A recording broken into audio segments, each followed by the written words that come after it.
Halo para penari tortor, kali ini saya mau ngejelasin sedikit soal codingan mengenai machine learning bioinformatik ya. Cuman di sini saya ngambilnya yang predict EMP atau antimicrobial peptide. Jadi apa sih antimicrobial peptide itu juga? Nah itu tuh sejenis molekul gitu, kayak molekul peptida yang kecil yang memiliki kemampuan buat membunuh, bisa membunuh atau menghambat pertumbuhan mikroorganisme gitu, kayak termasuk bakteri atau juga virus, jamur, bahkan bisa juga termasuk sel-sel kanker gitu. Meskipun emang IMP itu punya peran penting itu sendiri, cuman ya kalau kebanyakan juga parah sih. Nah di sini buat codingannya saya ngambil dari salah satu YouTuber namanya Data Professor. Di sini GitHub-nya nanti dimunculin. Oke. Nah kita bakal bahas dari ini dulu deh. Bagian sini nih, dari post file nih, ini nomor 7 sampai 17. Nah ini tuh mungkin kita semua udah tahu lah gitu, ini tuh buat manggil data-data dari URL ini gitu, yang dimana ini tuh kayak step awal ya, mau apapun itu. Oh ya, lupa ngasih tahu ini bahasanya tuh Python ya, ini soalnya .py jadi Python ya. Kemudian masuk ke sini OS system. Nah ini OS system ini tuh sesuai namanya ya, process the files with cd hit, berarti ini tuh yang dinamain dari cd hit. Nah ini tuh apa, jadi setelah si yang URL tadi tuh bisa dipanggil gitu, nah langkah berikutnya tuh yang tadi cd hit. Nah ini tuh digunain buat mengkelompokkan urutan-urutan yang mirip, misalnya kayak pasti pernah dijelasin lah perkelompokan gitu, masa kalian gak ingat gitu. Jadi biar apa ya, lebih representatif dan menghasilkan kelompok yang lebih kecil aja gitu, yang dimana hasilnya tuh disimpan buat analisis yang lebih lanjut. Nah ini mulai masuk di pfeatures nih.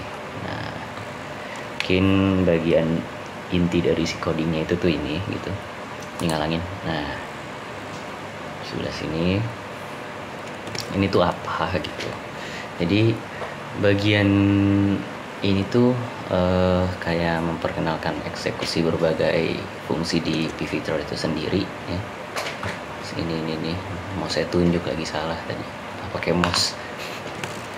Nah ini tuh buat mengekstrak fitur-fitur penting dari urutan yang bisa dioles sama cd hit gitu. Nah ini fungsi ini tuh terdiri dari ada metode analisis kayak analisis komposisi asam amino atau AAC, terus juga DPC, ini mungkin agak sulit, lupa juga pokoknya belakangnya composition gitu, composition C-nya ya, nama lain-lainnya, soalnya ini nggak ngerti juga saya soal beginian.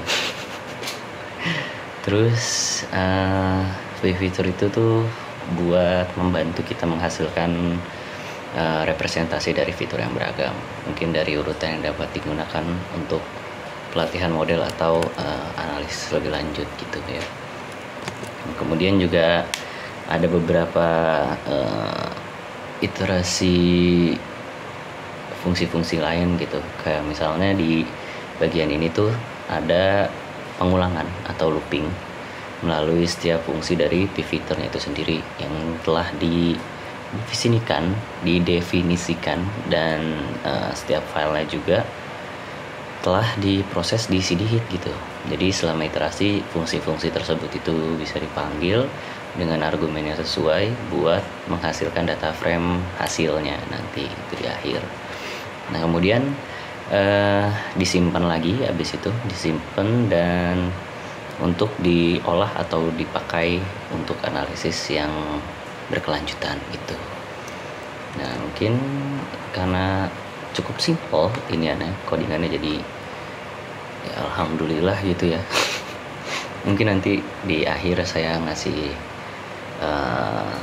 link videonya atau tampilan si youtubernya gitu. Oke, yang dibahas pertama ini adalah fungsi DPC atau ACR, yang dimana fungsi tersebut itu ada 3 argumen. Ada file name, output, sama order. Nah, argumen order itu disetelkan nilai 1 yang mungkin merupakan parameter yang sesuai untuk fungsi tersebut, yang dimana fungsinya disimpan dalam data frame di f_out. Selanjutnya ada fungsi PAAC dan APAAC, yang dimana fungsi tersebut membutuhkan 4 argumen, ada file name, output, lambda_da, sama wait, yang dimana argumen lambda dan wait itu disetelkan nilai 1 juga, yang kemungkinan adalah parameter yang sesuai untuk fungsi tersebut, yang dimana hasilnya disimpan di data frame yang sama. Kemudian ada fungsi QoS, yang dimana ada argumen file name, output, gap, sama wait, yang dimana gap sama wait itu disetel ke nilai 1 yang parameternya pasti sudah sesuai dan disimpan ke dalam data frame. Begitu pula dengan fungsi SOC, yang dimana ada argumen file name, output, sama gap, yang dimana gapnya itu nilainya 1 dan disimpan ke dalam data frame. Nah, di sini juga ada fungsi lain yang dimana untuk semua fungsi lainnya itu tidak termasuk di kondisi yang sebelumnya. Fungsi tersebut itu cuman butuh 2 argumen, yaitu file name sama output, yang dimana fungsinya itu disimpan dalam data frame ya, tentu saja. Kemudian setelah pemanggilan fungsi dari pengelolaan data pada data frame yang di f_out itu dibaca di file CSV yang telah disimpan, yang kemudian ditambahkan ke dalam daftar data frame sehingga dapat digunakan atau diakses lebih lanjut dalam script atau notebook yang sama gitu. Nah, jadi buat kesimpulan dari program ini tuh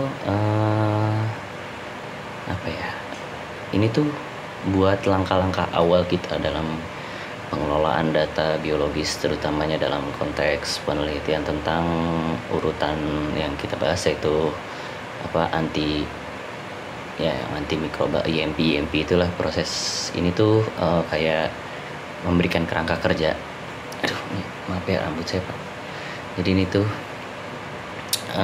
tadi bilangnya ya, kayak kerangka kerja yang kuat buat ekstraksi fitur dan analisis data urutan yang dapat kita gunakan gitu buat tujuan penelitian ya, buat penelitian atau mungkin pengembangan model prediktif. Gitu aja sih mungkin